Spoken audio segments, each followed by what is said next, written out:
Ako at gutom na sa maghabong pagtatrabaho. Pero wala kang pagkain sa bahay.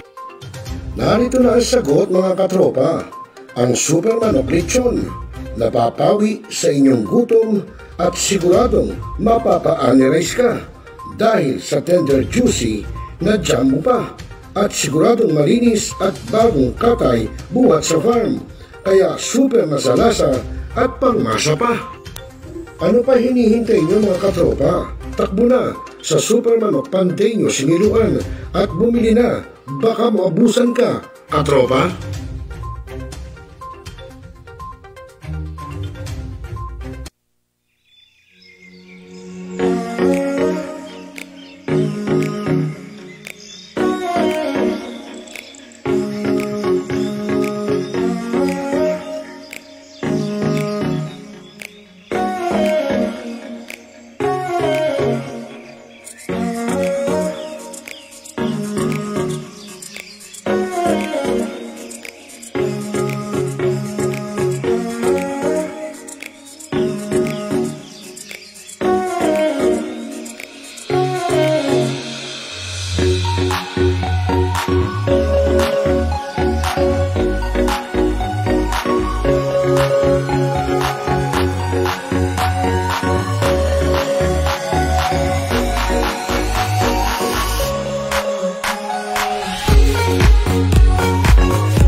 Responsable ka bang gun owner? At mahaba ba ang iyong pasensya? At hindi ba intin ang iyong ulo? Alam mo rin ba ang batas hinggil sa pag-iingat ng baril o firearms?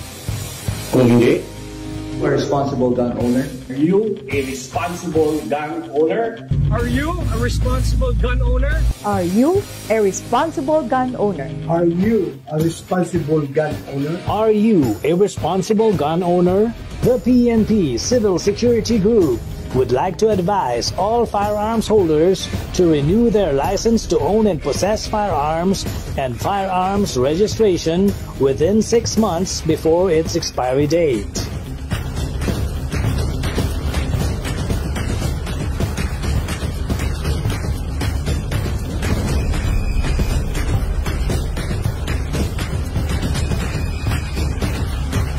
Tumawag na at makipag-ugnayan.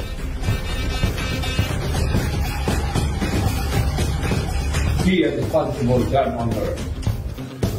One Gun Pilipinas ang sagot, mga katropa at kagangers. Tayo ituturo sa inyo ng One Gun Pilipinas o OGP ang lahat ng legal na paraan at proseso upang ikaw ay maging isang responsableng gun owners.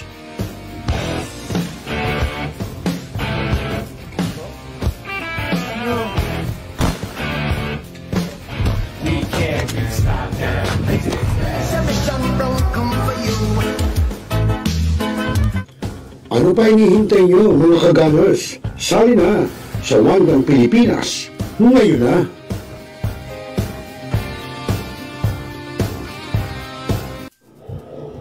Responsable ka bang gun owner? At mahaba ba ang iyong pasensya? At hindi ba intin ang iyong ulo? Alam mo rin ba ang batas hinggil sa pag-iingat ng baril o firearms? Kung hindi, A responsible gun owner. Are you a responsible gun owner? Are you a responsible gun owner? Are you a responsible gun owner? Are you a responsible gun owner? Are you a responsible gun owner? The PNP Civil Security Group would like to advise all firearms holders to renew their license to own and possess firearms and firearms registration within 6 months before its expiry date.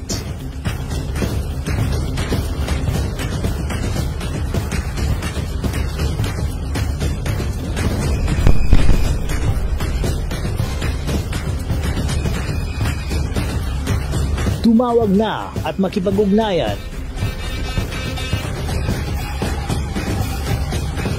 Be a responsible gun owner. One Gun Pilipinas ang sagot, mga katropa at kagangers. Tayo ituturo sa inyo ng One Gun Pilipinas o OGP ang lahat ng legal na paraan at proseso upang ikaw ay maging isang responsableng gun owners.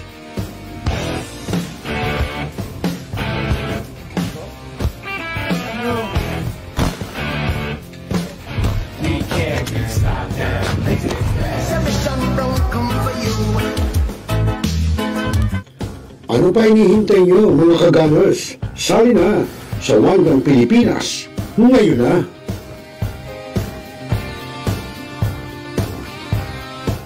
Now,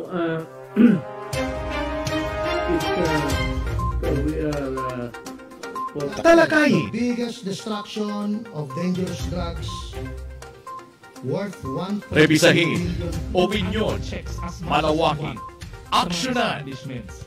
Kasama si Rosel Lopez, ang inyong katropa sa pagbabalita. Dito lang sa Millennial Online TV. Tutok na, mga katropa! Barangay, pangunahing unit ng pamahalaan lokal kung saan dito pinag-uusapan ang bawat sigalot ng mga residente ng bawat barangay.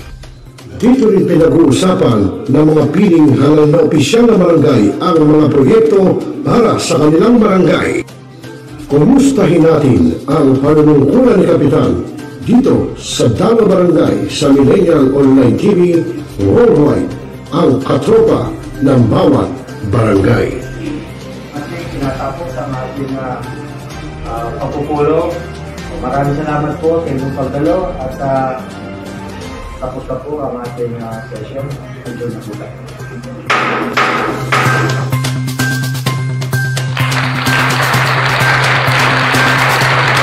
Iyan ah.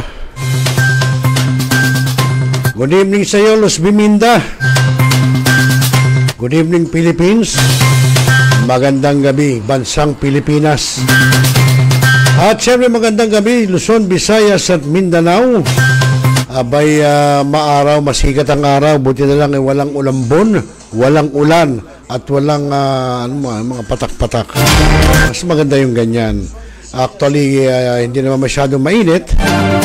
Okay lang, ganyan. Pero kung ikaw kukulimlim, dapat wag naman masyado, wag naman uulan. Okay mga kaibigan, oras natin sa Hudyat, alas 6:30 ng gabi. At syempre po ngayon ay araw ng Lunes at sa inyong programang talakayin, rebisahin, opinyon, palawakin, aksyonan, tropa. At syempre po ako pa rin ang inyong magiging kasama, no other than Rosel Lopez. At bago tayo magsimula, abay unang-una kong nakita sa aking monitor, abay si Kuya Guillermo Pangatungan, si Kuya Gimo. Buwat pa ho sa Lapu-Lapu City dyan sa Cebu. Abay magandang gabi sa mga Cebuano. Magandang gabi sa mga taga Cebu. Ika nga maayong buntag sa inyong tanan. Tama ba yung sinasabi ko, Kuya Gimo? Si Kuya Gimo madalas manood sa atin to minsan lang mag-absent to. Tama ba yung sinasabi ko, Kuya Gimo? Maayong buntag sa inyong tanan. Sa Tagalog po ay magandang gabi. Sa English, good evening. Sa Kastila yata buenas noche. No? Tama ba? Buenas noche. At sa, hindi ko na alam sa Ilocano tsaka sa Panggalatok. Okay sa mga kaibigan, at ako po ang inyong magiging kasama, siyempre Rosel Lopez pa rin. Dito lang sa programang Tropa, siyempre dito lang sa Millennial Online TV, News and Updates. Medyo naputol tayo, hindi tayo nakapag-live streaming. Nitong nakakaraan dahil medyo may dinaramdam tayo. Hirap talaga ng matanda na. Tatanda rin kayo. Lahat tayo dyan darating kapag tanda. Tatanda rin kayo, kaya mga nagtatawa dyan. Okay, at tayo mga kaibigan, siyempre, ito yung nakakaraan. Makita nyo, tinungkay natin yung pong si Kuya Tabs Daily. No? Kung saan pinag-usapan doon, yung pong tungkol sa mga lalaking kasal o may asawa na nahuhumaling pa sa ibang mga babae. Bakit kaya? Actually, naipalabasan natin yung part 1, yung part 2 at may part 3 pa ho.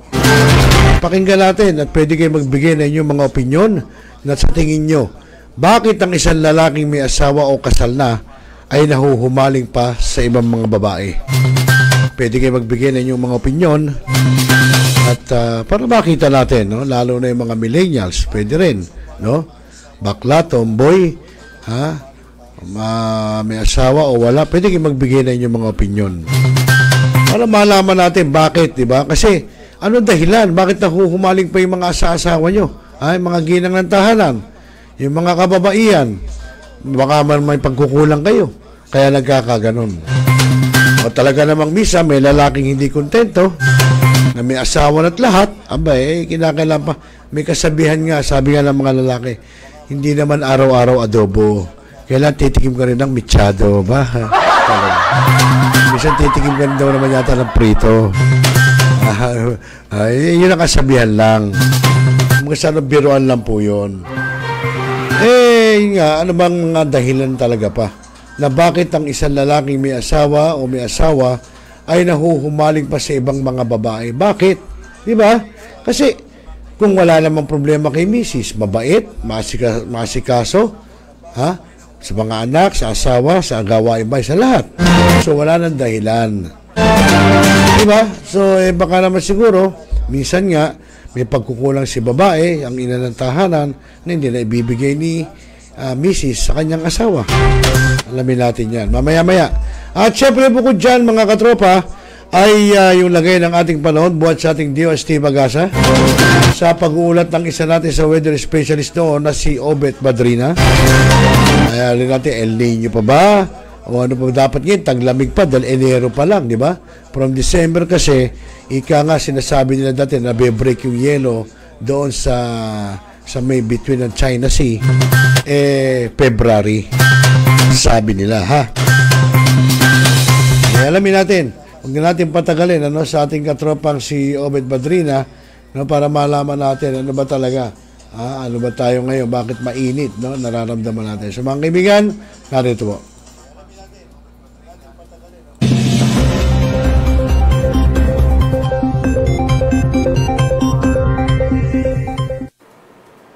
Magandang umaga po ng Lunes sa inyong lahat at narito na ang lagay ng ating panahon ngayong araw ng Lunes, January 15, 2024. So lalong-lalo na sa mga magbabalik opisina, eskwelahan at kanilang mga trabaho sa araw na ito. Sa kasalukuyan, makikita natin na patuloy pa rin yung pag-iral ng Northeast Monsoon o ito yung hanging amihan, partikular na sa may Luzon at sa malaking bahagi ng Kabisayaan, habang ang shear line o ito yung bangga ng mainit at malamig na hangin ang siyang nakakaapekto partikular na sa silangang bahagi ng Visayas at dito sa may silangang bahagi ng Mindanao. Ang shear line na magdadala pa rin ng maulap na kalangitan na may mga pag-ulan partikular na dito sa may Davao Region, Caraga, Northern Mindanao pati sa Southern Leyte, habang sa nalalabing bahagi ng ating bansa sa pag-iral ng Northeast Monsoon, mga isolated o pulupulong may hinang pag-ulan na mararanasan, lalo na dito sa may western section ng Luzon at Visayas, habang sa eastern section naman, mas malaki yung posibilidad ng mga mahihinang pag-ulan. Sa kasalukuyan din, base sa ating pinakamahuling datos, ay wala pa tayong namomonitor na anumang low pressure area o bagyo sa loob at labas ng Philippine Area of Responsibility. Base pa rin sa ating mga datos, malit yung chance na magkaroon tayo ng bagyo at least for this week. Pero patuloy pa rin tayo magbibigay ng update yan sa mga susunod na araw. Dito nga sa Luzon, makikita natin ang malaking chance ng mga ulap na kalangitan na may mahihinang pag-ulan partikular na sa may bahagi ng Cagayan Valley Region, gayon din sa Cordillera at Bicol Region. Dulot yan nitong pag-iral pa rin ng Northeast Monsoon o hanging amihan. Habang sa nalabing bahagi ng Luzon, kasama din yung Kamaynilaan, itong sa western section ng Luzon, posible naman yung isolated o pulupulong mahihinang pag-ulan. Kumbaga, mas malaki yung tsansa ng mga mahihinang gasaktamtamang pag-ulan itong nasa western section naman or eastern section o silangang bahagi ng Luzon. Agwat nga ng temperatura natin sa Lawag na sa 20 to 30 degrees Celsius, sa Baguio, 13 to 23 degrees Celsius. Sa Kamaynilaan, 23 to 30 degrees Celsius. Sa Tagaytay naman, 21 to 27 degrees Celsius. Dito sa may bahagi ng Legazpi, 24 to 30 degrees Celsius. At sa Tuguegarao, nasa 19 to 25 degrees Celsius. Inaasahan natin at least sa mga susunod pa na araw, patuloy yung pag-iral ng amihan. Kaya i-enjoy pa rin natin yung medyo malamig, lalong-lalo na yung mga malalamig na gabi. Dito sa may bahagi, sa gitnang bahagi ng ating bansa, yung Palawan tsaka yung Visayas, makikita natin ang patuloy na pag-iral din ng Northeast Monsoon, particular na sa Palawan at sa western section ng Visayas o yung Western Visayas region.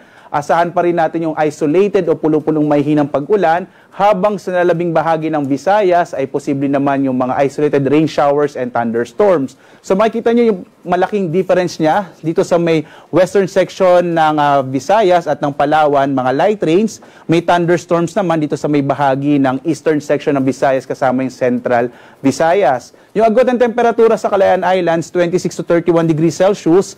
Sa Puerto Princesa, 25 to 31 degrees Celsius, habang sa Iloilo, 26 to 30 degrees Celsius. Sa Cebu naman, nasa 26 to 29 degrees Celsius, habang sa Tacloban, 25 to 29 degrees Celsius. Malaki naman yung chance ng mga pag-ulan, partikular na sa Caraga Region, kasama ang Northern Mindanao, Davao Region, maging dito sa may Southern Leyte. Dahil yan, epekto naman yan ng shear line. No? Ito ang posibleng magdala ng mahina sa katamtamang mga pag-ulan. Habang sa nalabing bahagi ng Mindanao, itong Zamboanga Peninsula, Soxargen at Barm, ay posibilidad naman ng mga isolated o pulupulong mga pag-ulan na may kasamang pagkidlat, pagkulog. Yung agwat ng temperatura sa Zamboanga, nasa 26 to 34 degrees Celsius. Sa Cagayan de Oro, nasa 25 to 30 degrees Celsius. Habang sa Davao, 26 to 32 degrees Celsius. At dahil nga sa mas malakas na amihan ngayon, ay inaasahan pa rin natin ang malalakas na alon ng karagatan. Kaya nakataas yung gale warning natin, particular na sa mga area ng Batanes at Babuyan Islands, sa northern coast ng Ilocos Norte at Cagayan, gayon din sa northern eastern coast ng Catanduanes, particular na rin sa mga bayan sa northern Samar, itong Bobon, San Jose, Catarman, Mondragon, San Roque, Pambuhan, Lauang, Palapag, Mapanas, Gamay at Lapinig. Gayon din dito sa may Eastern Samar, particular na yung mga baybayin sa Eastern Samar, sa Leyte, yung Mayorga, Abuyog, MacArthur at Javier. Gayon din sa may Southern Leyte, particular na yung mga bayan ng Silago, Hinungnangan, Hinundayan, Anahawan, San Juan, Liloan, San Ricardo, San Francisco, Pintuyan, St. Bernard. So yung mga nasa baybayin ho ng mga nabanggit na lugar ay delikadong maglayag yung mga sakyang pandagat. Gayun din ho dito sa may Dinagat Islands, Surigao del Norte kasama yung Siargao at Bocas Grande Islands at sa Surigao del Sur. Delikadong maglayag dahil inaasa natin magiging malakas yung pag-alo ng karagatan sa mga nabanggit na lugar. Kaya iwasan mo na ang pumalaot, lalong-lalo na yung mga maliliit na sasakyang pandagat at maliliit na mga bangka. Narito naman ating inaasahang panahon sa mga susunod na araw dito sa Luzon. Makikita natin sa Kamaynilaan, sa Baguio at sa Legazpi. Dito sa Metro Manila, Baguio City, patuloy din yung pag-iral ng Northeast Monsoon o amihan. At ito nga yung magdadala pa rin ng mga isolated o pulo-pulong mga mahinang pag-ulan. Habang yung Northeast Monsoon naman sa Legazpi City ay magdadala ng maulap na kalangitan na may mahihinang mga pag-ulan. In general, sa mga kababayan sa Luzon, patuloy yung pag-iral ng Northeast Monsoon kaya medyo malalamig pa rin yung gabing ating inaasahan. Sa Metro Manila, in the next 3 days, nasa 21 to 31 degrees Celsius. Sa Baguio, nasa 12 to 25 degrees Celsius. Habang sa Legazpi naman, nasa 24 to 31 degrees Celsius. Sa bahagi naman ng Kabisayaan, makikita natin generally fair weather pa rin na mararanasan in the next 3 days sa Metro Cebu, Iloilo at Tacloban City. Yung agwat ng temperatura sa Metro Cebu nasa 24 to 31 degrees Celsius. Sa Iloilo naman nasa 25 to 32 degrees Celsius. Habang sa Tacloban nasa 23 to 31 degrees Celsius. Pero posible pa rin kahit na generally fair weather, yung mga isolated rain showers and thunderstorms. Sa bahagi naman ng Mindanao, asahan dito sa may Metro Davao, epekto pa rin ng shear line. At sa may Cagayan de Oro City, posible ang maulap na kalangitan na may mga pag-ulan sa mga susunod na araw. Habang sa Buanga City, mga isolated rain showers and thunderstorms. Sa Metro Davao, ang ating inasang agwat ang temperatura ay mula 24 to 32 degrees Celsius. Sa Cagayan de Oro naman, nasa 24 to 30 degrees Celsius. Habang sa Buanga City, nasa 25 to 33 degrees Celsius. Ang araw natin ay sisikat, ganap na 6:25 na umaga mamaya at lulubog, ganap na 5:46 ng hapon. At sundan pa rin tayo sa ating iba't ibang mga social media platforms, sa X, Facebook at YouTube. At para sa mas marami pa at komprehensibong mga impormasyon tungkol sa lagay ng ating klima at panahon, maaari tayong pumunta sa ating website, www.pag-asa.dosc.gov.ph. At live po na nagbibigay ng update mula dito sa Pag-asa Weather Forecasting Center. Ako naman si Obet Badrina. Maghanda po tayo lagi para sa ligtas na Pilipinas. Maraming salamat po sa inyong pagsubaybay. God bless.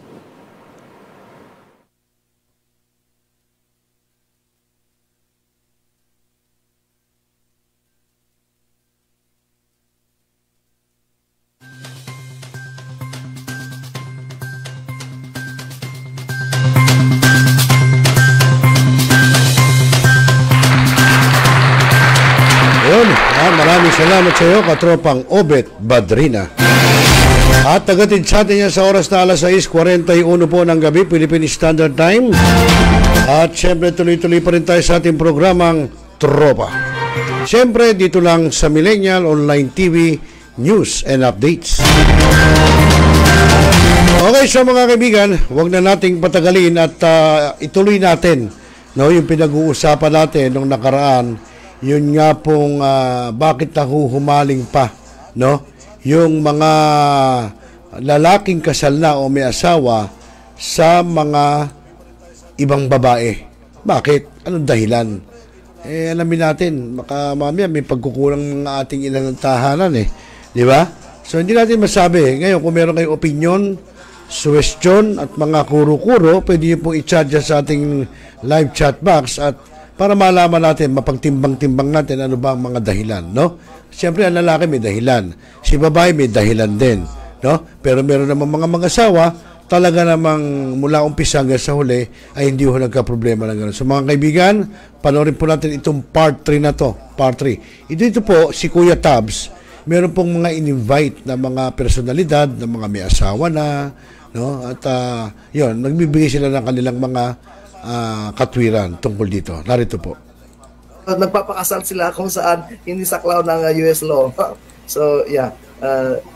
Ewan ko sa Canada, sir, ganun din ba, sir? Kapag ka nag-divorce, 50% of the fortune ng lalaki goes to the woman to sustain the life of the woman and the children. Well, it depends na sa will.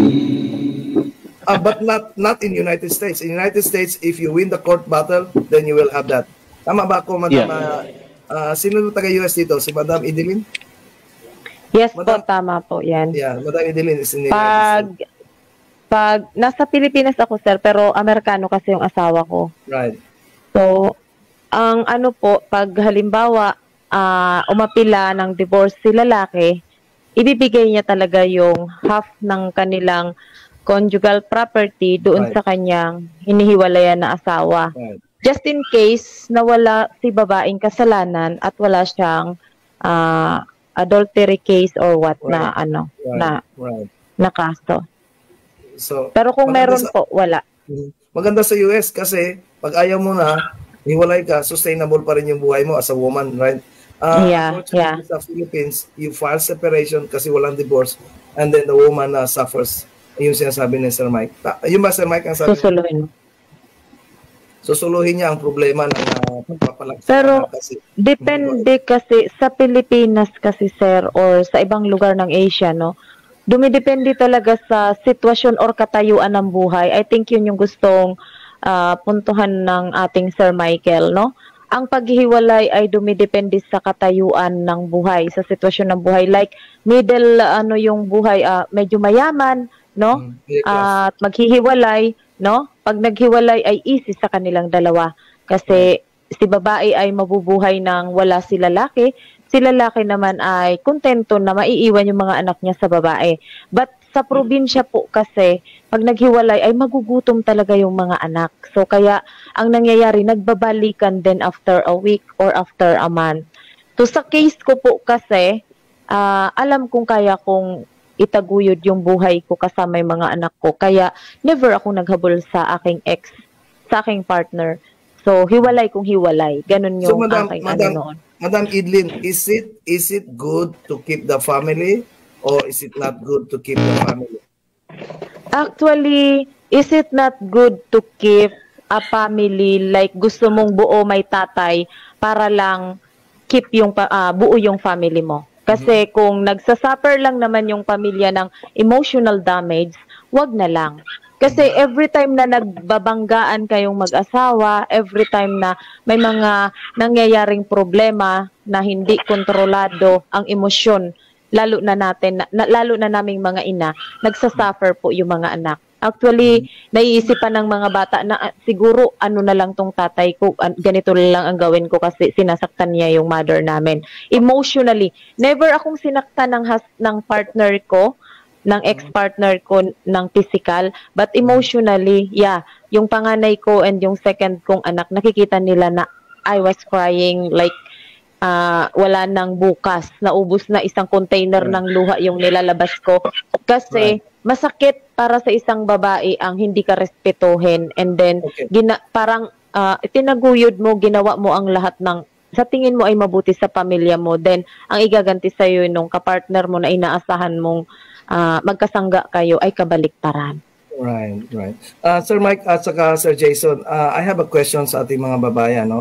This might be some absurd question, but I want to raise this question in public and hopefully any of them can answer that. Why is it that when your husband have a sexual relationship with another woman hurts you so much? What is the reason? Who among you four can answer on that? Anybody can answer. Because sinabi niyang mahal ka niya, so bakit pa siya naghanap ng iba? That means he's not satisfied with you. Sex is not about love. It's about satisfying the carnal needs. Well, if you really love your wife, you don't need it. You can have sex with your wife. Why do you need it to somebody else? That is a woman's thought, but a man's thought is not that. So the question is, why it hurts so much a woman kapag ang lalaki nagkaroon ng sexual relationship sa ibang babae? Normally kasi, sir, ang babae is ang gusto lang talaga ng mga babae, ang attention ng kanyang iniibig or ng kanyang partner ay sa kanya lang, no? Even sa animals makikita nyo yan What for sa atin na human. Ang feeling kasi ng mga babae, dinungisan mo yung karangalan niya once na naghanap ka ng iba. Ang ibig sabihin nun, hindi na namin na ibibigay sa inyo yung pangangailangan ninyo. So it means na wala na kaming silbi. That's why it hurts. That's the reason it hurts. You feel that when your husband have sex or sex with other woman, you feel that he doesn't love you anymore? Yeah, you're not gold anymore. Hindi ka na jewel para sa kanya. Wala ka na. Parang ganun ang feeling ng isang babae. Before you have your marriage with that husband, he has several sex with another woman before, yes? Yeah, it's okay because that is a past. But on the situation na tayo ay nagsasama, no, hindi na yun katanggap-tanggap. And which para law sa says akin. that? So it's just policy, internal policy ng woman. It's just my opinion. I don't know about the other. Hindi ko alam kung ano sa pananaw ng ibang babae. Well, reverse the question. What would you feel if your wife have sex with other men? Because woman, once he has a multiple sex relationship with man, the value of a woman decreases. No man in his right mind will marry a woman who is a slut. But what about the men? Men are slut makers. Yes. Nandun yung hindi patas ang pagtingin ng babae sa lalaki. Women will still sa marry a lipunan man. Po, di ba? Women will still marry a man who has many children. Hindi talaga patas marriage. hindi talaga patas yung ng mga lalaki kasi pag ang babae once lang na makahanap ng karelasyon. Kahit na minsan is online pa. Ang tingin ng tao is madumi ka na. Yeah, madumi ka na. Yung lalaki, oo, yung lalaki, kahit ilang beses, kahit na harap-harapan pa yan, sa mga tao is natutuwa pa para dun sa lalaki kasi, wow, matigasin yung na yan kasi tingnan mo naman. Karangalan. Diba? Madam Natara, yung sinabi nga ni Sir Michael, no, may isang barangay o isang kultura ng family na pag nagkita, no? Oh, ilan anak mo? 17. Appear, o, di ba? Appear yan, no? Galing mo ang stick. Pag ikaw babae, ilan anak mo? Tapos galing sa ibang babae, ibang lalaki, you will not tell the truth. You will hide it. You are ashamed of that. That's the reason why my question comes to that. When you know that man are polygamous and he has sex, casual sex with another woman, it hurts you so much that you want to break the marriage with him. What's your rationale as a woman behind that? Just the bottom line. What's the bottom line? Ano ba talaga ang kinakagalit niyo? Ayun na, nasagot ko na yan, sir. Right. Kasi di ba pag nag-asawa ka, dapat stick to one ka. Okay lang sana kung hindi kayo kasal eh. That is stick to one. You didn't break the vow of marriage, but you just have casual sex with another woman. You are not breaking the vow of marriage. What do you mean you did not break the vow? I think you break the vow. The marriage doesn't say you cannot have sex with another woman anymore. Oh, ganun pala yun. Yes. So this is a hard question that I want to share to everyone, and maybe it's kind of somebody can come up to an answer that bakit talaga nasasaktan ng mga babae when they learn that their man had a sex with another woman. Ano ba talaga reason behind it? Kasi so hindi ka na importante, hindi ka na priority. Tapos hindi ka na siguro mahal talaga kasi yung taong minahal mo niloko ka. So masakit yun. When a man, seaman siya, nasa barko siya nagtatrabaho, went to Brazil, find this very beautiful slut, and paid $100 to have sex with that woman, does it mean that he doesn't love his wife? In that case, no, mas maigi pa ngang magbayad ang lalaki ng kanyang at kung may reason naman na hindi kanya kasama, you have the right thing to do that. So you allow may karapatan ka. Yeah, I will do that. Yeah. Okay, so there's nothing wrong. So why there's nothing wrong with it as a woman? Pero kung nagsasama kayo, as in magkasama kayo sa isang bahay, and then nandun ka naman anytime na kailangan mo ang isang bagay, bakit kailangan niyang maghanap ng isang babae at dinidigahan nyo rin, ayun na iba na. Pero just in case, no, hindi ko alam kung wag naman sana, no? Just in case magkahiwalay kami ng husband ko ngayon, nasa ibang lugar ako or siya, and then he needs that thing, no? At kailangan niya magbayad, maybe hindi masakit para sa akin yun. Kasi ibig sabihin, binayaran niya yun, it's a service, no? Hindi siya naingganyo. Kumbaga, hindi siya naingganyo doon dahil may pagkukulang ako. No? Iba kasi yung... Go ahead, madam. Sige, go ahead. Proceed. Sorry. Iba kasi yung sitwasyon na ino-offer mo dito, sir. Sabi mo, pwede kayong makipag-sex sa iba-ibang babae. I'm not saying na pwede. I'm asking you that why will a woman very hurt so bad that she wants to break the relationship with her husband na nalaman niya that he had sex with a slut? Yeah. Kung sa siguro, kung sa mga yung katulad ng sinasabi niyo, walang problema doon, no? Kung nagbayad siya ng isang serbisyo to get that fulfillment, walang problema doon. I think yes. Yeah. Kasi anyway, hindi pa ako dumating sa sitwasyon na yan, sir. Pero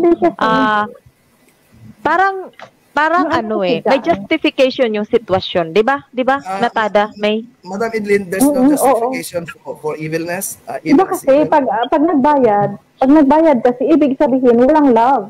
Walang love. Yeah. Pag nagbayad ng lalaki, ibig sabihin wala siyang This is my driving point. You have a wife, you love so much your wife, but you have office mate, so beautiful, you want to have sex with her, so you have sex with her. And then eventually nalaman mo, then you want to break your family. But your husband told you that I love you so much, I just did it because of lust. But the woman is so unforgiving that you want to break the family. Before you proceed on that, Ma'am Natada May, it becomes a kind of a taboo that we don't want to talk about this. But it is a kind of a discussion that we have to, make some people aware of this. Madam Edlin at saka Madam Natada May, ang pagbabayad sa babae is not only paying one time, no? Yung panliligaw, bili chocolate, biling ng singsing, bili ng sapatos is another form of payment, no? In order to gain the trust of the woman, na gusto mong i-sleep with, no? It's kind of dadalhin mo sa Jollibee, dadalhin mo sa restaurant, and then eventually in your head you want to have a sex with that woman. That is another form of payment. Yeah. But eventually you don't love that woman. Like sinabi natin kanina, man always know kung sino nilang mahal nila. However, this situation hurts so much sa babae that they want to break the family. So I want to understand, ano ba talaga ang bottom line? Bakit galit na galit ang mga babae pag nalaman nila na ang kanilang partner, husband nila, had sex with another woman? We're jealous, of course. Sa akin kasi. Jealous tayo, no? Jealous tayo. Yung love natin kasi, pinagkakait natin yan eh. Kailangan kami lang. Ako lang dapat. Sinabi mo sa akin na mahal mo ako, panindigan mo yan, ako lang yung mahal mo. Yeah, so, pwede kang... Did you have some prenuptial agreement na when you got married to me, you cannot have sex with another woman? Is there such kind of a prenuptial agreement? Yeah. Together, sa ano mo, sa ka-relation mo, of course, laging kasama yun. That is only in the head of the woman. No, ako talk about it. Siya ng lalaki. Disagree ako dyan, sir. Siya ng lalaki, she will assume na ang lalaki cannot have sex with another woman. But in fact, it's not true. You just have to make believe in your head na this is the truth. Sir Mike, you want to comment on this? That why would a woman so angry, very angry, pag nalaman nila nagkaroon ng extramarital relationship ang kanilang husband? Nasira yung audio ko eh. Kaya tinanggal. Okay, sir. Kwan pa naman. Very audible naman. Okay pa? Naririnig pa ako? Yes, sir. Yes po, kuya. Okay. So, I think for me, this is just my opinion. Masyadong selfish yung pagmamahal ng isang babae. Gaya nga na sinabi nila, gusto nila sila lang. Right. Ganun. Totoo naman yun. Which is not bad, yes? Which is not bad. Totoo naman, dapat naman talaga gano'n. Dapat naman talaga sila lang mahalin. Dapat naman talaga gano'n at dapat ibigay ng isang magandang relasyon. Should I say, kasi there's no perfect relationship. Lahat may butas. Right. Okay? Yeah. So, dapat talagang ibigay ng ng isang magandang relasyon. So, sinasabi ko, magandang relasyon. Okay? Na vice versa, magbigayan ng ganyan. Ang mga babae, particularly, lalo na yung nasa ganitong sitwasyon, may mga asawa, we've been taught, alam niyo po, 333 years tayong kinonquer ng Espanyol, ng Spaniards, and napakahirap burahin ng isang kultura. Nakabaon sa buto, no? Nasa DNA na. Kapit. Hello? Narinig ka namin, sir. Narinig ka, kuya. Narinig ka po na. Bakit ka dumidilim? Madilim ba ako? No, Hindi po. Just clear it up. Nakita yung katangusan ng ilong mo, sir. Okay lang, kuya. Ayan. Baka nalulobat si sir. Nakasupport naman tong yung charger ko. Ngayon, napakahirap po burahin ng 333 years na kultura, and it runs in our veins. And bago po tayo, kung ano yung tinuro ng mga lolo natin, yung lolo, yung ganito, yung pinalaki natin, nandiyan yan, makikita mo yan. Sapaw-sapaw po yan. And napakahirap po i-perish yung ganong sistema. And as long as na yung educational system natin, as long as na quote, hindi pa nakaseparate yung state at saka yung church. Andyan po yan. Okay, nandyan po yan. At mananatili po dyan yan. Okay? Napakahirap ng laban natin. Napakahirap. Thank you sa paliwanag, no? Alam ko, nakapagpahinga na si kapatid na Jason. Sir Jason, tatanong na naman tayo ulit. Pero before we do that, kunin ko lang yung charger ko. Our friend from California, Johan Japera. Sir Johan, thank you for joining us. Thank you. Welcome to the show.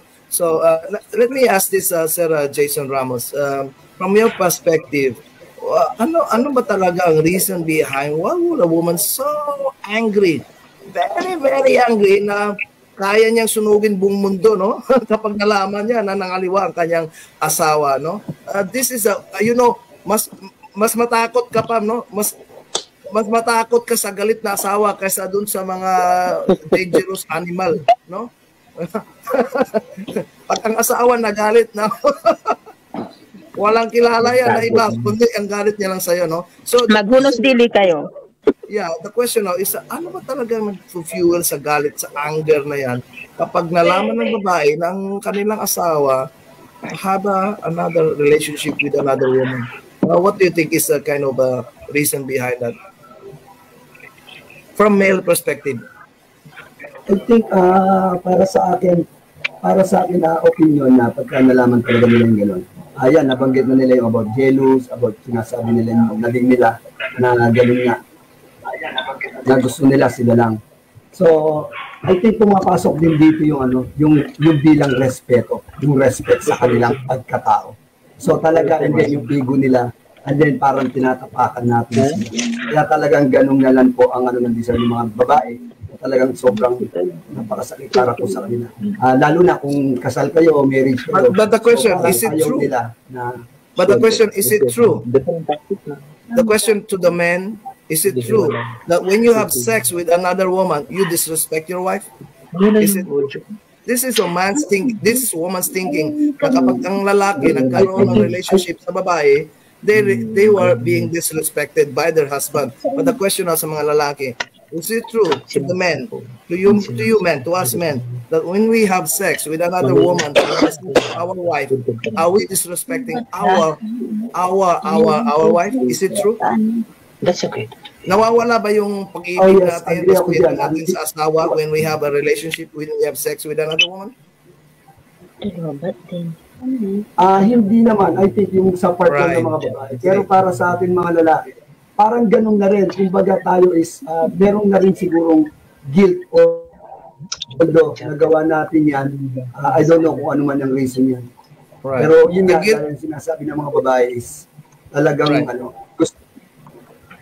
the guilt will be coming from the expectation of your wife. Pero para sa akin, kung halimbawa ako rin gagawa, meron din akong guilt kahit paano gagawin ko yun para sa akin.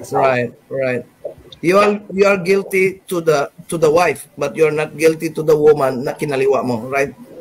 You don't care about that woman na hindi mo man mahal, right? You care for the feeling of your wife. Am I correct? Parehas para sa akin. You feel sorry for the woman na ginawa mo? Ganun nga. Kagaya ng... Oh, yes. Yeah, that is strange because normally, kasi siyempre, babae pa rin yun kahit paano, kahit hindi siya yung... Right. But normally, man, when he has a kind of one-night stand to the woman, he doesn't care about that woman. What the feeling comes in is yung guilt feeling niya doon sa kanyang promise sa wife niya, no? So, yeah. Okay, mga kababayan, there is some kind of a document na nagsasabi why would a woman become they are very very angry, no? Why when they found out na kanilang husband a relationship with boys, may tatanong ko ako, Sir Tad. Okay, Madam Natada, please go on. Kasi ang tanong mo kanina, bakit kapag nalaman ng lalaki may iba ang babae, kaya naming sunugin lahat, 'di ba? Di ba kayo din lalaki din naman ganun din. Ganun din. Kayo ba papayag ba kayo na hindi lang kayo ang lalaki sa buhay ng isang babae? Yeah, but we have established that a woman have many men in his life, she becomes a slut, right? That is unfair. Doesn't become a slut. Pag marami siyang babae, she becomes a slut maker. Yeah. Sir Johan, thank you for joining us. This is a question I kind of raise sa mga babae, and I want to raise awareness from this question. Bakit nga ba galit na galit mga asawa kapag ang lalaki nalaman nila nagkaroon ng extramarital relationship with another woman? What do you think from a man perspective, Sir Johan? Kasi yung tama sabi ni Ma'am, nagiging double standard kasi yung pag lalaki ang may babae, parang it's acceptable. Pag babae naman ang may lalaki, it's not acceptable. It's just that the norm. No, I mean that's a common perception. Common perception na pag ang lalaki may babae, parang okay lang na hindi may parang hindi that much ang issue. Pero pag ang lalaki, ang babae yung may another relationship, it's a big thing. Parang kasi nga because women are weak. No, it's not. It's not because women are weak, but the standard of it. But the question is, when we enter the relationship, how committed are you in the relationship? No matter what's gonna happen in the relationship or outside the relationship, you're still gonna be committed.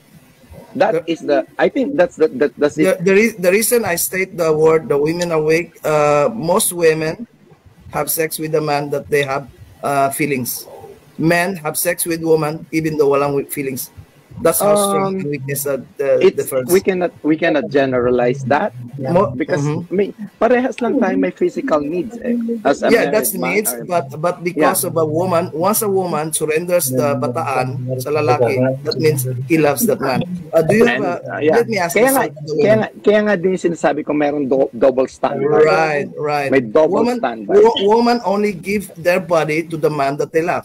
Yeah. Man can have multiple relationship to the woman and then just only love one woman. But I was reading an article yesterday kasi I did a special guesting on the podcast and you were there and you saw it. I saw the 13 and I would just like to highlight this 13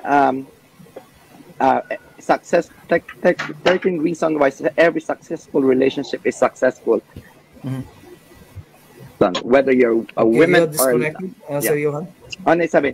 I was researching 13 every successful relationship 13 reasons why every successful relationship is successful for the exact reason. May isa doon na narinig nyo ka kanina kasi walang communication.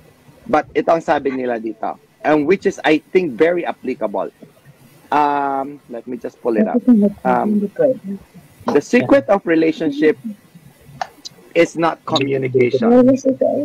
It is respect. Respect. Why? Kahit na nagkakaroon tayo ng misunderstanding, kasi honestly, we're two different individuals with two different backgrounds. Right. Okay? And when you come together, may mga clashing factors eh. Kaya sinasabi natin may miscommunication. Hindi tayo nagkakaintindihan, hindi tayo nag-usap. But honestly, whether we like it or not, we have differences with our partner or with women. Whether we are committed in our marriage or not. But when we respect the relationship that we are in, then you are not gonna be tempted, or there are temptations around it, whether you like it or not. Women, they have temptations around it, but I think the difference is women okay, let me just rephrase that. Women tend to respect the relationship than men. And it is possible to respect a person without loving a person? Of course, yes. We need to respect each individual person. That means it should not be the ingredient of you keeping the family just because you respect the person. Because it's the ingredient for you to keep the family, because you have to respect for each other. What are we projecting to our kids? Respect is the byproduct of love. Respect is the byproduct of love. It's not only byproduct, but it's I think when we enter into a relationship, first thing that we need to put is respect for the relationship and respect for the individual. It's not only the marginal respect. Where is the respect goes into a marriage? Saan pumapasok? In marriage, you will not be asked by the priest. Okay, husband and wife respect each other. Husband and wife, you love each other. It was in the Holy Scripture, the respect. Yeah, it was respect. It was in the Holy Scripture that it is an order when you enter a relationship, you have men respect your wife, not love. Right. So, kasi nga, yun yung order eh. Women love your husband and men respect your wife. Right. Kasi nga, it was given to yung nature kasi ng So your audio is kind of fading. Can you move closer to the microphone? Yeah. Right. We had this kaya nga, bakit, tanungin mo, bakit ang order ng Holy Scripture ng Panginoon is women love your wife and husband respect your women love your husband and men respect your wife. Why? Kasi nga, when we put respect in any sorry, so you're kind of cutting off from time to time. Yeah, I know. Nag-glitch yung aking phone. But anyways, yun nga, when we have respect to the relationship, we are not gonna be tempted, no matter how much temptations there. Lagi natin sinasabi, kasi nasa may ibang bansa ako, o nasa ibang malayo kami, hindi, nag-away kami. We don't have that right communication. But then, if we have respect for the relationship, na meron tayong, I know, sorry about that. So sana, yun lang talaga, I see it na, it's not about communication. Yes, part of it communication, but honestly, the secret of the successful relationship, one of the secret is respeto. Mayroon tayong respeto sa relasyon natin. Whether it's men or women, kailangan may respeto tayo sa relasyon. So you will marry a woman or you marry a man because you respect her, not because you love her? Of course, you're not gonna marry a person without loving her. Right. But once you enter to that relationship, when you have respect, we're talking about after na magpakasal ka eh. We're talking about you are in the relationship already. You entered the matrimony of the relationship. Diba? And then nag-a-arise na yung mga conflict, yung mga But then, when we have respect in that relationship, I think, for me personally, I agree with this. You are gonna move forward no matter what circumstances. Kasi hindi lang naman ang issue diyan is yung fidelity, Hindi yung pumapasok din yung finance. Pumapasok din yung raising your kids. Right. Kasi different individuals kayo eh. You come to that relationship. Ngayon, kung wala kayong respeto sa isa't isa at hindi nyo dinevelop yung respeto from the beginning, from the get-go of your entering the relationship, when you are boyfriend and girlfriend, kung hindi ka nagre-respeto dun sa relationship nyo, then your relationship is bound to fail. Let me come up to the definition of respect. Respect is coming from the word of rights. No, when there's a rights set, a rules set, you have to respect that. And however, in the marriage, it's not said that you are not allowed to have sex with another woman. The reason why I'm driving this conversation is because most women judge their separation or divorce with their husband because they found out that they have the man have a extramarital relationship, had a sex with another woman. So that's why I asked this kind of question. Why would a woman be hurt so much kapag nalaman nila na ang lalaki ay nagkaroon ng extramarital affair? What's the reason behind? Kasi nga, Sir Tads, for them, you didn't respect me.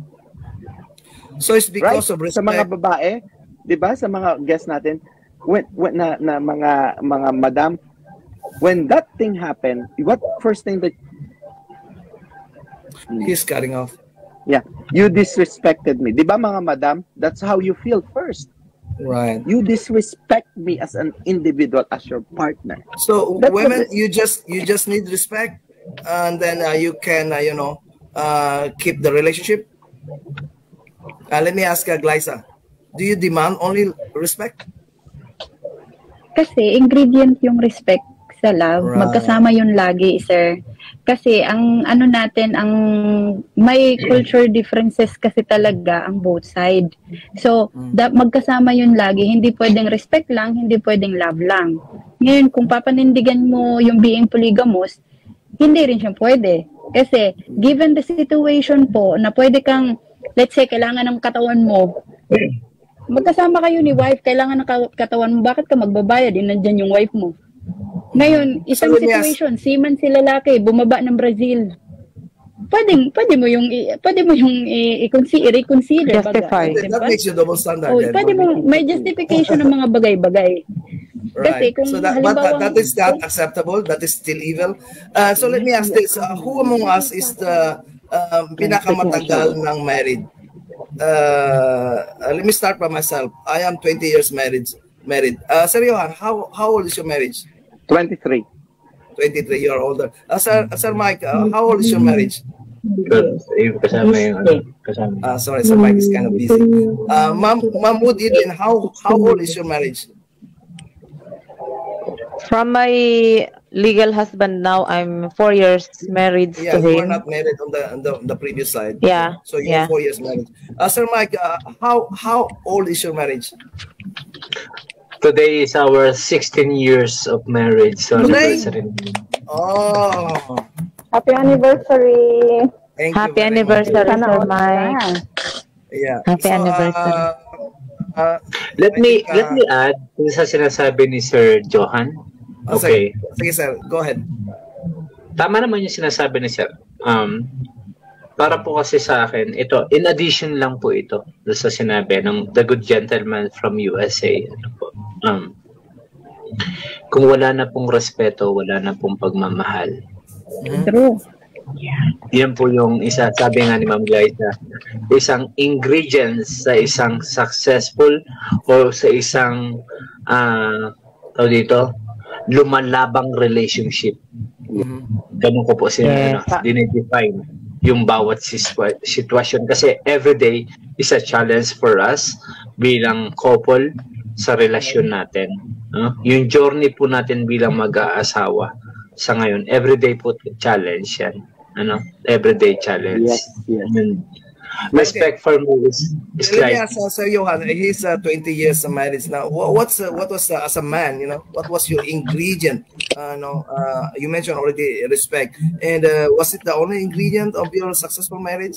And this is a question. Yeah. Let me ask this question before you answer. Did you ever have extramarital affair aside from your wife? No, not at all. No, me, Right. You're asking So, me? Johan. Yeah, Sir Yeah. Johan. When I was single, that's why I put No, everything when outside marriage is okay, but No. within marriage, did you have? Right. Thank you. Yeah. Thank you. No, for the answer. kasi So, nga, please share to kasi us nga- yung anong ingredients. Yeah, kasi nga, when I enter into that relationship, kinumit ko yung sarili ko. So that, at saka, product din kasi ako ng broken family. So I Right. experienced how painful it is as a Right. son. So when I said, I told myself, when I enter this relationship, I will try my very best to make it work. Kasi ang mas affected doon yung mga anak natin. We could easily move on as husband or as wife. But have you ever asked your kids how they feel? Right. So what was the ingredients? And one thing more, before ko lang idagdag, may isa pa ako idadagdag na quote na Right. I always had this one. It takes two to make a relationship, and it takes two to break it. Right. Yeah. So it's a consented decision na pumasok ka sa relationship. It's a consented decision to break it. So hindi pwedeng sabihin ng babae si lalaki o ng lalaki si babae or hindi siya committed sa relationship. No, you agree. But kasi, di ba, it's an order sa Holy Scripture din na talagang pag pumasok ka sa marriage, you hold to that till death do us part. Yun, di ba, yung promise natin, till death do us part. So, right. I think my secret is, yeah, every day, sabi nga ni Sir, every day, magtatalo kayo, every day may mga issues, kasi two different individuals. But, I think, when you had that respect, and you, kasi ito, gusto ko lang sabihin, kung may time lang tayo, isa-isahin ko lang to, but I don't wanna break it. I explain. Sabi dito, yung first is, be together for the right reason. Everything that makes a relationship works. And second, have a realistic expectation about relationship and romance. Number 3, the most important factor in a relationship is not communication, but respect. Next is, talk openly about everything, especially the stuff that hurts, something bothers you in a relationship. You must be willing to say it. So venting our concerns. Then a healthy relationship means two healthy individuals. And give each other space. Ito nakakalimutan din natin magbigay ng space. And you and your partner will grow and change in expected ways. So magbabago at magbabago tayo Then next, get good in fighting. Ito, get good in fighting.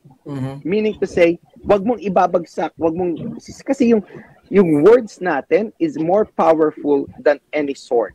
Salitaan mo ako nakatanim yan sa puso ko forever. Pero kung mag-iingat tayo sa pananalita natin, then it's good. Next, tapusin ko lang, Sir Tads, to ha. Get good in forgiving too. Maging mabuti sa pagpapatawad. And then, what else? I think I touched everything. So, ito, get good.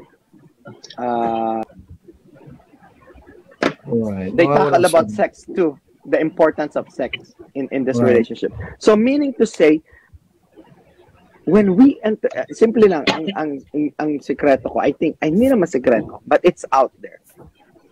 When I entered into the relationship, I committed myself in the relationship. Yes, there are temptation. Kasi nung sa Philippines pa lang mag-asawa kami, nauna ako dito sa Amerika. And then people around here saying, kasi, di ba? Mayroon namang dyan, may temptation dyan, may da-da-da. But then, as I said, when I commit myself into the relationship, then I had so much respect for my relationship. Right.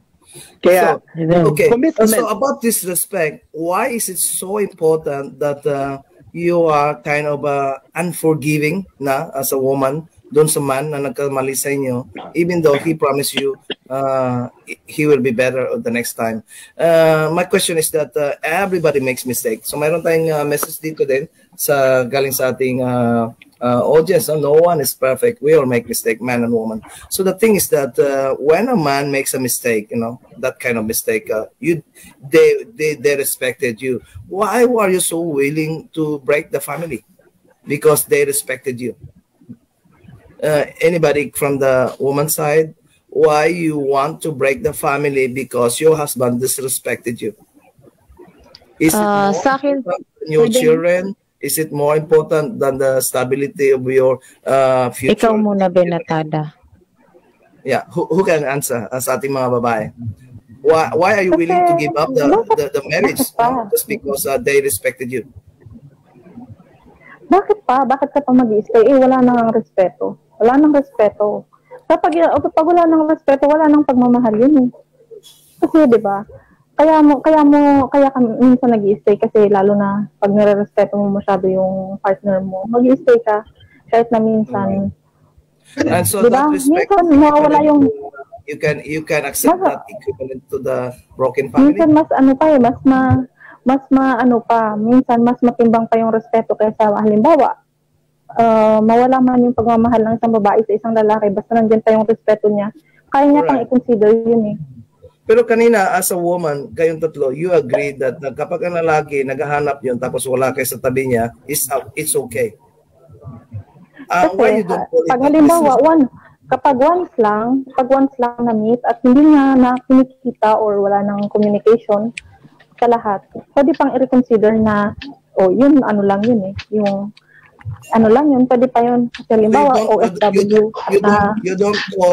You don't call disrespect when your husband have sex with sluts? No. Kasi alam namin ang work namin. Call it? Ilang ano. I'm just being clear about this discussion. Go ahead. Hindi, di ba? Yung pag nagbayad kasi ang lalaki or once lang niya ma-meet at binayaran niya yun, ibig sabihin, wala siyang feelings doon.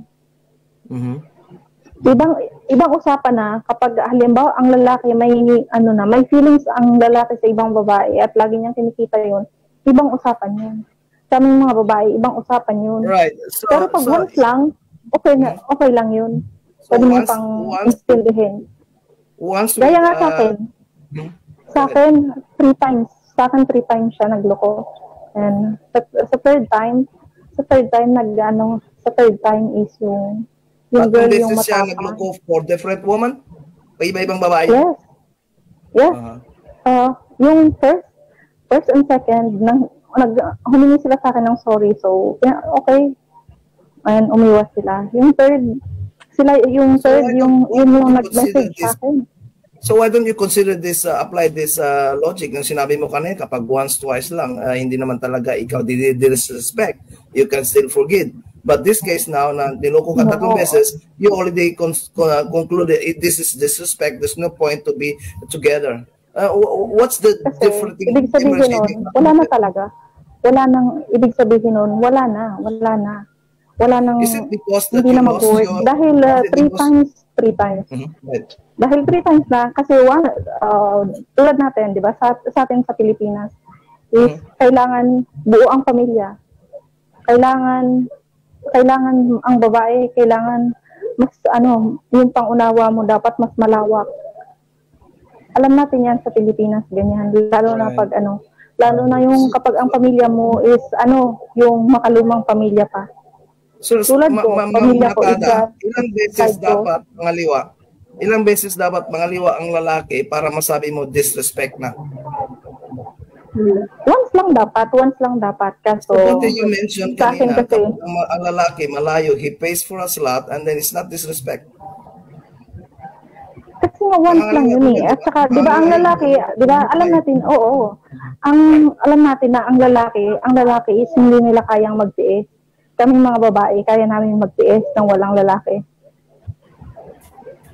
Alam niya yan.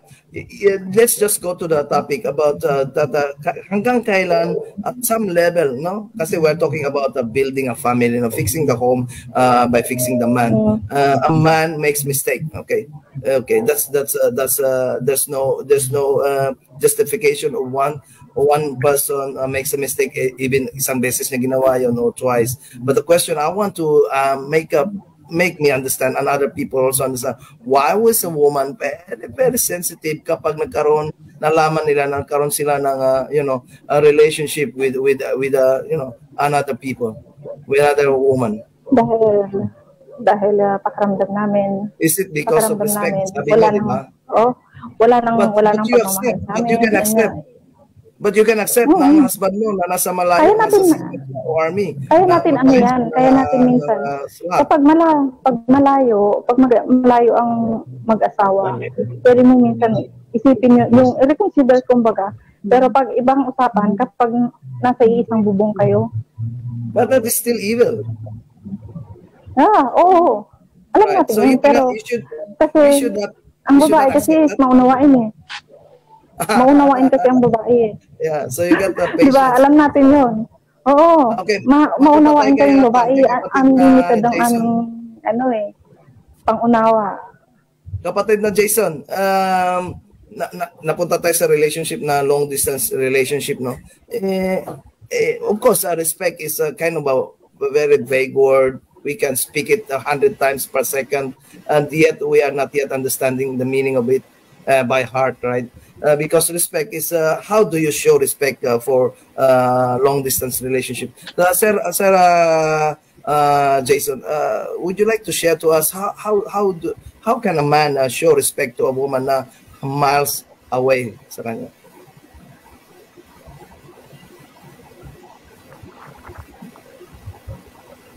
Sir Jason, para sa akin kasi yung time na talagang malayo ako sa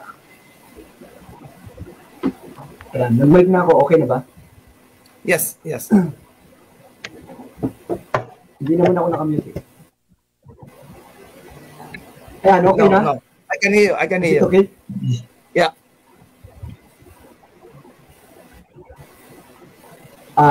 Once again, pakiulit yung question, Sir Tads. Alright, mga kababayan at mga kaibigan at saka yung nasa stage ngayon, our intention today is to define why men cheats. Bakit nga ba nangangaliwa ang lalaki, no? And then now we enter this discussion about kind of definition of limit, no? Hanggang kailan ang limit ng isang babae para hiwalayan niya yung lalaki, no? Dahil sa infidelity, because infidelity causes them stress, and that stress is coming from disrespect, feeling of being disrespected, no? So that's why they give up the marriage. The question is now, if you are OFW, no? Sabi ni Ma'am Natadame, okay lang yun. Is acceptable kasi malayo, which I think in the principle of God is not correct. But anyway, there's a woman, sabi niya, is a kind of understanding, no? Nakakaintindi ang babae, no? Sa need ng lalaki, so he can accept that. But the real question is, as a man, how do you show your respect to your wife who is miles away? I will ask Kawil Fishing and Jason Ramos. Both of them is away from the wife, so this question goes to them. First, let's listen from Sir Jason Ramos. How can you show respect from a wife to a wife that is miles away from you?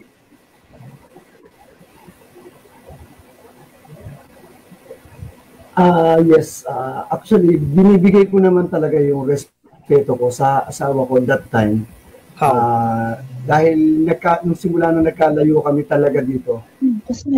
Okay ba yung aking voice? Right, I can hear you. I can hear you.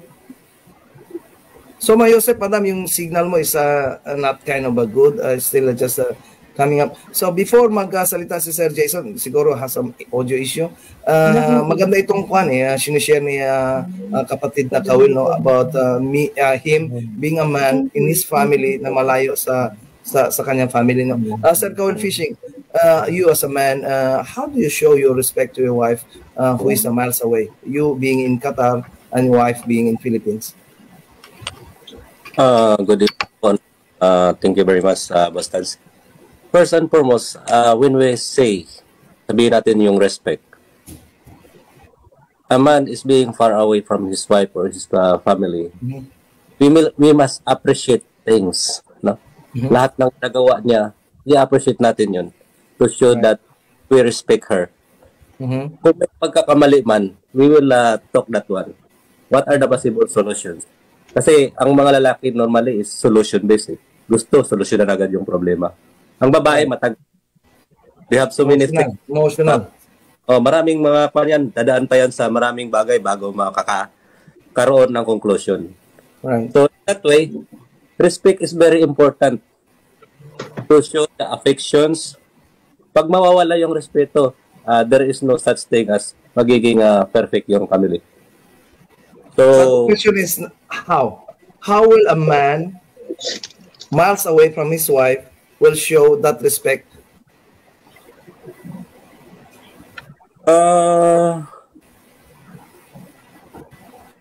Kung irespeto siya. I mean, respect what he is, what she is, no?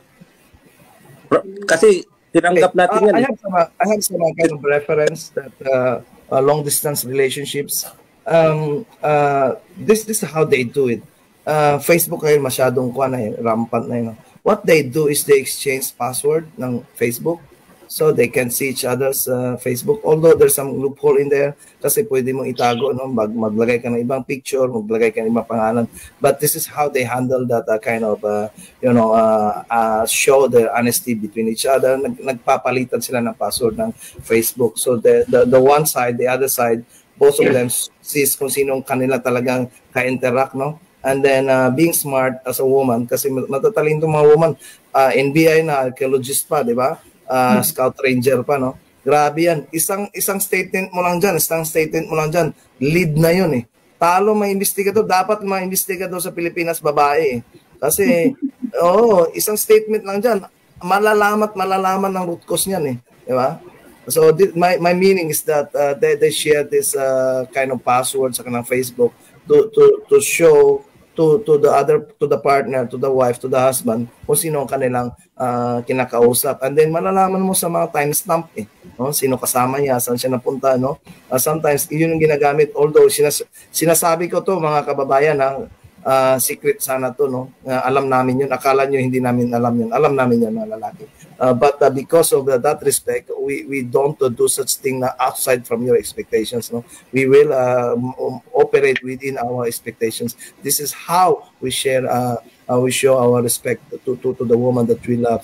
Another thing is that yung mga bagay na ayaw niyang gawin, na simply pakita mo, example, mag-post ka ng picture, kasama mo babae, nakaakbay ka, sabihin mo, wala yan kasi friend lang yan. But out of respect, you will not do that, even though friend lang yan, right?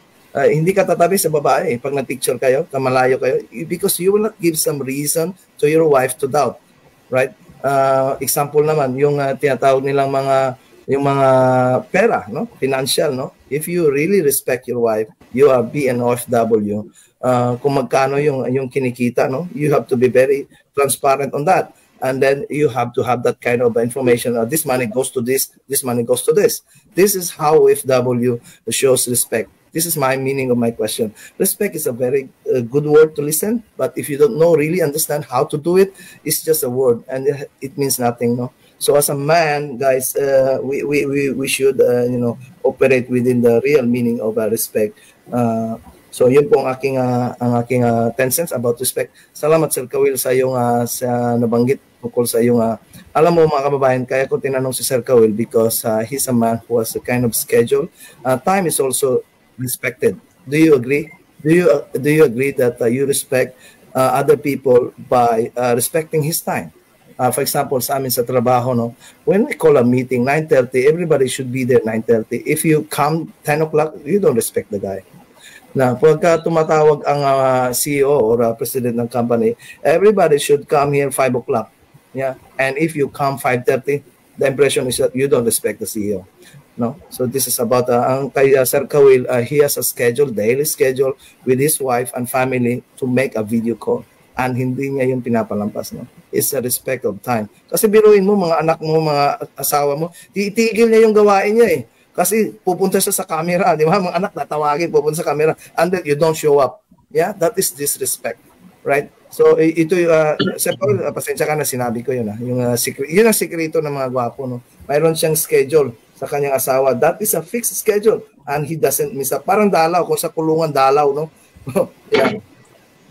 Naka-schedule ang kanyang communication sa kanyang family. That is a very good technique actually, and I appreciate that so much. I always teach that sa mga kaibigan ko. Salamat Sir Kawil for sharing that. And mayroon tayong bagong host, visitor, Santa Maria Amelita. Welcome to the show. Madam, bago po ikaw magsalita, pasalitain natin si Sir Michael. Sir Michael, you can speak now. Okay. Ito, quick lang ito. I think, nakita ko yung salitang respeto, yung sinabi. I think, masyadong broad kasi yung salitang respeto pagdating sa relationship. Okay? For me kasi, yung respeto, kailangan ma-define natin ng maganda doon sa relationship. Kailangan ma-tailored natin kung ano ba talaga yung respeto. Kasi pag sinabi natin respeto, dapat hindi mo ginawa, ganito po yan eh. Hindi mo ginawa dapat yan kasi may respeto ka dapat sa akin. Pero ano ba dapat yung, bago po yun, ano ba yung step by step na mga respeto doon sa relationship? For me, kasi nakita ko yung respect is like, i-show your relationship when someone behaves politely by displaying courtesy, even when their partner disagree on their point of view. Right. Okay, so kailangan irespeto yung point of view ng bawat partner natin. Right. Okay, kasi yung isa pong relasyon ay is like a flower without fragrance kung wala pong respeto. Walang bango yung relationship kung wala pong respeto. Salamat Sir Mike sa iyong papatuloy.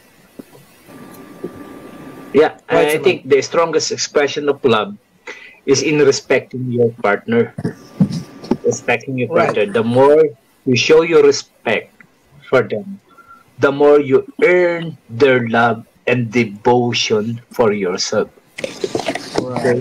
That means you're giving security.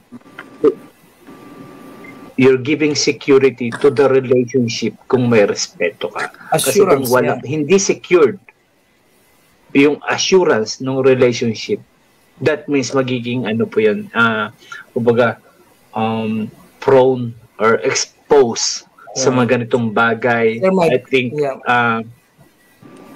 thank you. Right. Sana sana ma-tailored or ma-mold yung mga lalaki or yung mga babae na parang kabayo na nakaganon na lang. One direction, Okay, na one direction. You know what I mean? Sana nakuha nyo ibig ko sabihin. Sana mapangalagaan ng bawat isang partner. Yung bawat isa, yung kapartner nila. Hindi lang si lalaki, ganun din si lalaki. Sana mapangalagaan si babae. Sir Mike, napakaganda ng iyong statement ngayon. Actually, you open up the second portion of this discussion is about that the woman needs assurance. I think this is the reason why this respect is become the reason ng mga babae to become, right now they're saying it, but actually there is a deeper reason behind that because woman needs assurance na sila lang talaga. You know, the moment that they see their husband, their boyfriend, their partner, nagkaroon ng ibang relationships in babae, they make feel very insecure that one day maybe unstable na itong relationship. So that is one of the studies, and that is thank you very much, Sir Mike. You come up with that word, assurance that the family is still okay, no? But when this man becomes a kind of a cheater, then the family is very unstable at the time, you know. And that the woman makes very nervous. You know, that's why sila they make some kind of a plan B. You know, plan B. Okay, Madam Santa Maria, thank you for coming up. And wow, you look very fabulous. Thank you for coming up. Yeah, you are muted. Thank you very much. Hello, each and everyone. Maraming salamat for sa pagpapakyat sa akin. I was running late because I came from a night duty. And now, sorry, I was listening doon po sa baba. And napakaganda ng topic natin. Good morning, good afternoon, and good evening sa lahat. Andiyan pala sila po yung good afternoon to everyone. Andiyan ang ating mga kapitbahay. Oh, actually, napakaganda ng topic na to eh. It boils down to the respect talaga and love for the for the husband and wife. And syempre nowadays alam naman natin yung polygamy ngayon is or open relationship are becoming a normal norm. Pero we need to give assurance nga to our partners na it will be parang yan sinabi kanina that this is forever, right? What we have is forever. Yeah. And then I agree to Sir Kawil na he's finding time, yung respect niya is finding time to be with his family, yung doing na ano nga po, yung video call. And this is one way of him giving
Responsable ka bang gun owner? At mahaba ba ang iyong pasensya? At hindi ba initin ang iyong ulo? Alam mo rin ba ang batas hinggil sa pag-iingat ng baril o firearms? Kung hindi, a responsible gun owner? Are you a responsible gun owner? Are you a responsible gun owner? Are you a responsible gun owner? Are you a responsible gun owner? Are you a responsible gun owner? The PNP Civil Security Group would like to advise all firearms holders to renew their license to own and possess firearms and firearms registration within 6 months before its expiry date.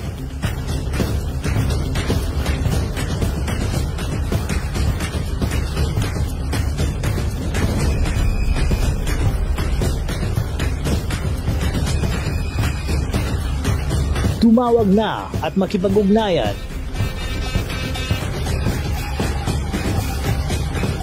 Be a responsible gun owner. One Gun Pilipinas ang sagot, mga katropa at kaganos.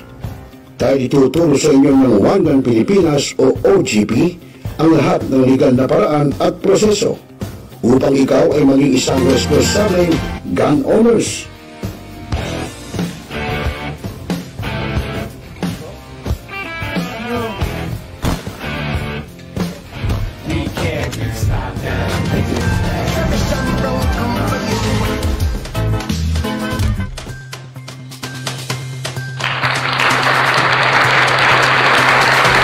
Ayun, okay, so magandang gabi ulit mga kaibigan. Ayan, napanood natin yung pong ginawang pagtalakay at talakayan nito si Kuya Tabs Daily tungkol po dyan sa sinasabi natin yung mga lalaking may asawa na nahuhumaling pa sa iba, no? Yun, tulad nga niya, sinasabi natin bago ka lumagay sa isang relasyon, no? Sinasabi na hindi mo naman yan pakakasalan o hindi kayo magsasama kung hindi mo yan mahal, di ba? So, natural mahal mo yan. At merong sinasabi kanina na yung wala kang respeto, wala ng respeto, nawawala ng respeto sa isa't isa.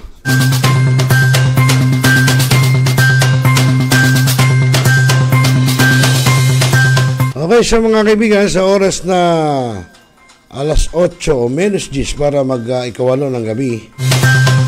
Abay pasamantala po, bago tayo magpaalam, abay binabati natin. Sabi sa atin ni Kagawad Ruben Almoy Tulichauco, si Kagawad Bengbeng, good evening pre, dito kami. Tropang pulo sa birthday ni paring Hener. Uy, happy birthday. Wala, hindi naman tayo kinumbida pare. Mahirap pagkano, hindi naman tayo kinumbida, no? Anyway, happy birthday dyan kay Hener Arriesgado. Happy birthday. Wala namang abiso sa atin, paring Bengbeng na punta kayo rito, di ba? Talagang ganun. Happy birthday na lang. Ayan, yung mga tropang pulo, happy birthday pala. Nagbe-birthday pala ngayon si Hener Arriesgado. Diyan po sa may Barangay Pulo, diyan sa Valenzuela. At ganyan din kay Ma'am Marini Lagura ng Malabon Community Organization, kay Kuya Gimo, kay Guillermo Pangatungan ng Cebu City. At ganyan din kay Boss Manding Tablante ng Santa Maria, Bulacan. Abay, magandang gabi sa iyo, Boss Manding. So yun, nagkakasiyahan doon dahil may piging, nagbe-birthday pala ngayon si Hener Arriesgado. Magandang gabi sa iyo, Hener, at happy birthday. Okay mga kaibigan, at sa ngalan po ng ating technical engineer na Mr. J, papalam po muna tayo, muli tayo magbabalik sa araw ng bukas para po sa ating programa pa ring Tropa. Muli ako inyong lingkod, Rosel Lopez. Magandang gabi Pilipinas at mapayapang magdamag. Magandang gabi po. Now, we are talakayin. The biggest destruction of dangerous drugs worth 1. Rebisahin, opinyon, malawakin, aksyonan. Kasama si Rosel Lopez, ang inyong katropa sa pagbabalita. Dito lang sa Millennial Online TV. Tutok na mga katropa!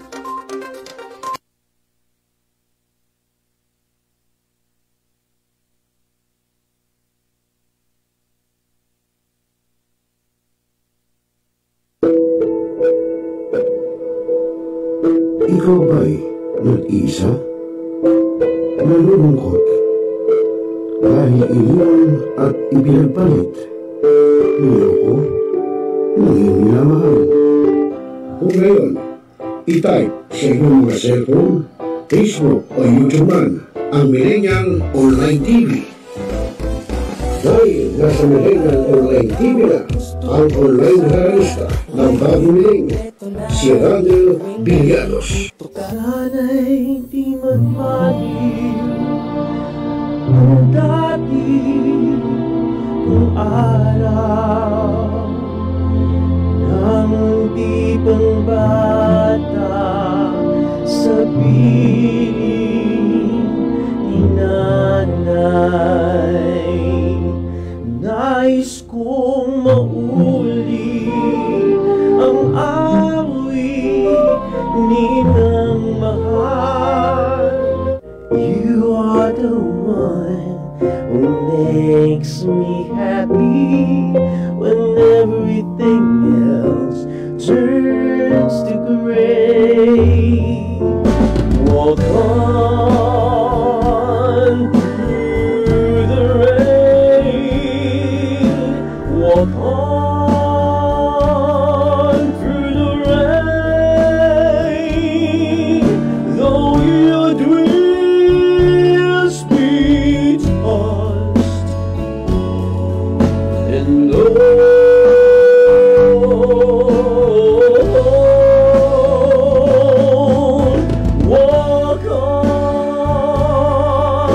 walk on with hope in your heart. At haharanahin kayo ni Randel ng iba't ibang awitin para maibsan ang inyong inip at kalungkutan kahit nasaan man kayo. Hanggang sa tumanda. Come on.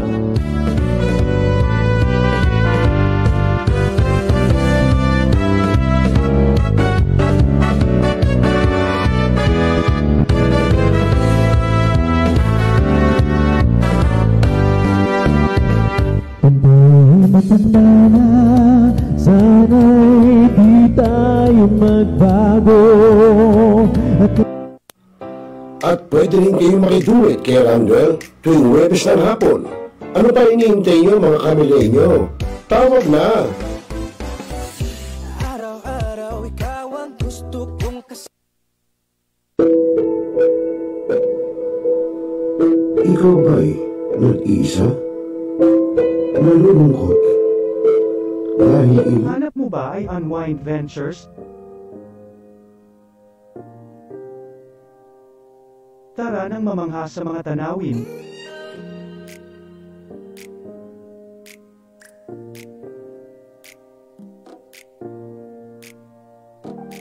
Ano man ang iyong travel goals?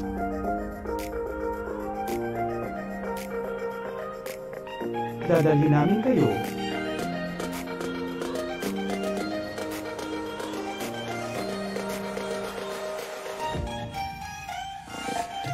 Sa Unwind Ventures at saya.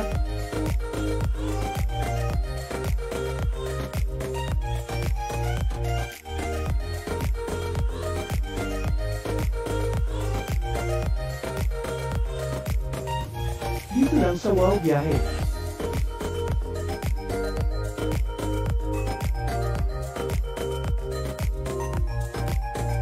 Kaya wow, di ba? Abangan dito lang sa Millennial Online TV. Pinaigting, pinalakas ang bagong news online TV ng bagong milenyo. Millennial Online TV, ang katropa mo sa pagbabalita.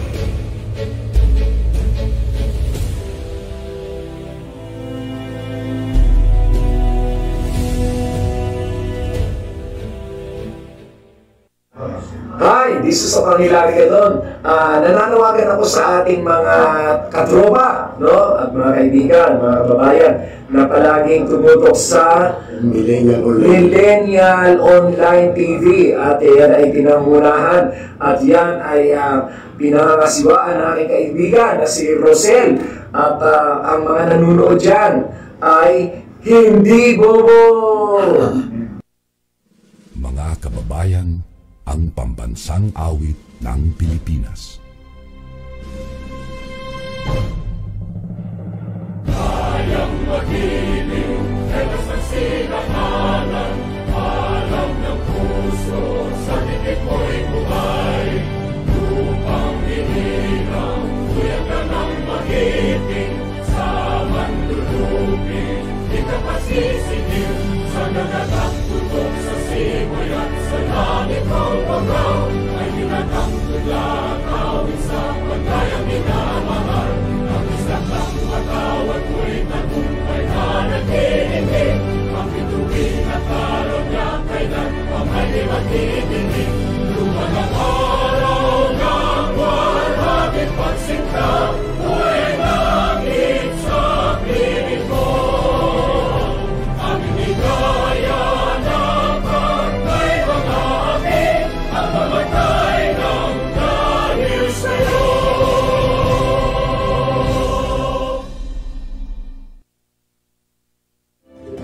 Sa lahat ng bumubuo ng Millennial Online TV at sa lahat po ng sumusuporta, maraming salamat po. Millennial Online TV is now signing off.